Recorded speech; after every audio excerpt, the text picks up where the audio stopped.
Assalamualaikum warahmatullahi wabarakatuh. Perkenalkan, saya Rahwa Abel Aiksa dengan NIM akhir 127. Saya Fikri Kamaludin dengan NIM akhir 166. Kami di sini akan mempresentasikan hasil artikel kami, yaitu yang berjudul Pembangunan IKN, Dinamika, Ancaman Sektor Air dan Tanah, serta Solusi Tata Kelola Berkelanjutan.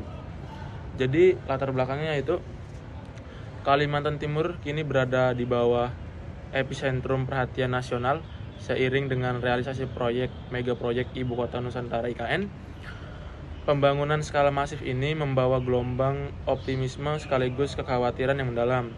Di satu sisi, pemerintah dan para pendukungnya memandang IKN sebagai katalisator pemerataan pembangunan nasional demi mengikis ketimpangan antara Jawa dan luar Jawa, mendorong investasi serta memperkenalkan konsep kota hutan modern yang ramah lingkungan.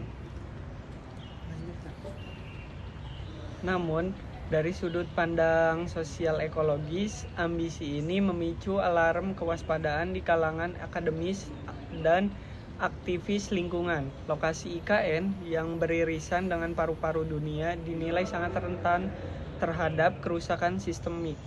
Proyek infrastruktur masif ini dikhawatirkan memicu fragmentasi habitat satwa ikonis dan di sekitar hutan lindung Sungai Wain, menekan ketersediaan air bersih akibat lonjakan populasi hingga menimbulkan keraguan atas efektivitas implementasi dokumen AMDAL di lapangan. Ketegangan ini menegaskan bahwa IKN bukan sekadar proyek fisik, melainkan ujian berat bagi komitmen penegakan hukum lingkungan di Indonesia. Baik, selanjutnya di bagian sektor air dan tanah sebagai ancaman terberat. Di tengah berbagai resiko lingkungan yang ada, tata kelola sektor air dan tanah muncul sebagai ancaman paling kritis dan fundamental. Alih fungsi lahan hutan menjadi kawasan kedap air secara drastis merombak rezim hidrologi alami. Ketika vegetasi penutup dihilangkan, kemampuan tanah untuk menginfiltrasi air hujan yang lenyap. Akibatnya terjadi paradoks lingkungan, aliran melonjak drastis memicu banjir bandang saat musim hujan, sementara cadangan akuifer measuring memicu krisis air tanah saat musim kemarau. Dampak ini diperparah oleh degrasi fisik dan kimiawi tanah. Pengupasan lahan untuk fondasi memicu erosi hebat yang mengikis lapisan atas tanah yang subur. Material tanah ini hanyut dan menyebabkan sedimentasi masif pada aliran sungai hingga Teluk Balikpapan yang merusak kualitas air dan menghancurkan ekosistem akuatik secara kimiawi dan drainase pada lahan basah beresiko meningkatkan keasahan tanah dan melepaskan logam berat ke sumber air. Baik, ancaman pada sektor air dan tanah bisa dikategorikan sebagai terberat karena karakteristik dampaknya yaitu yang pertama multidimensi, yaitu kerusakan air dan tanah langsung merembet pada krisis kesehatan publik, hilangnya mata pencarian masyarakat lokal, dan penurunan produktivitas ekonomi. Baik, selanjutnya yang kedua yaitu irreversible, struktur tanah yang pada akibat alat berat atau aquifer yang terancam membutuhkan waktu puluhan hingga ratusan tahun serta biaya yang sangat mahal untuk pulih. Kemudian yang terakhir, yang ketiga, efek berantai, yaitu satu kerusakan hidrologi akan otomatis merusak baku mutu air, menghancurkan perikanan dan memicu bencana ekologis yang meluas dari hulu ke hilir.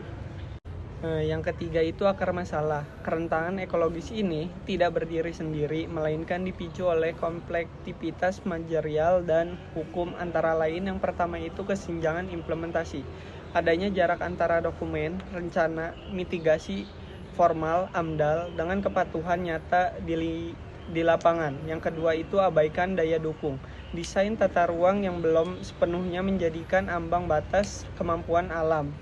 Daya dukung lingkungan sebagai panglima tertinggi perencanaan. Yang ketiga itu monitoring statis. Sistem pengawasan yang cenderung formalitas, berkala dan kurang adaptif dalam respon dinamika konstruksi secara real time.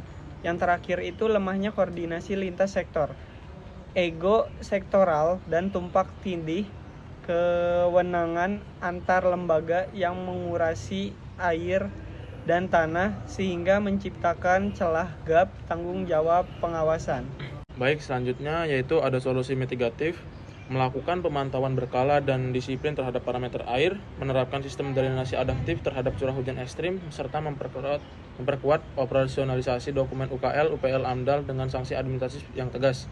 Solusi korektif, yaitu mewajibkan melakukan rehabilitasi lahan, restorasi vegetasi dengan spesies lokal untuk memulihkan fungsi infiltrasi tanah, serta menjalankan skema remediasi air jika terjadi pencemaran di wilayah hilir.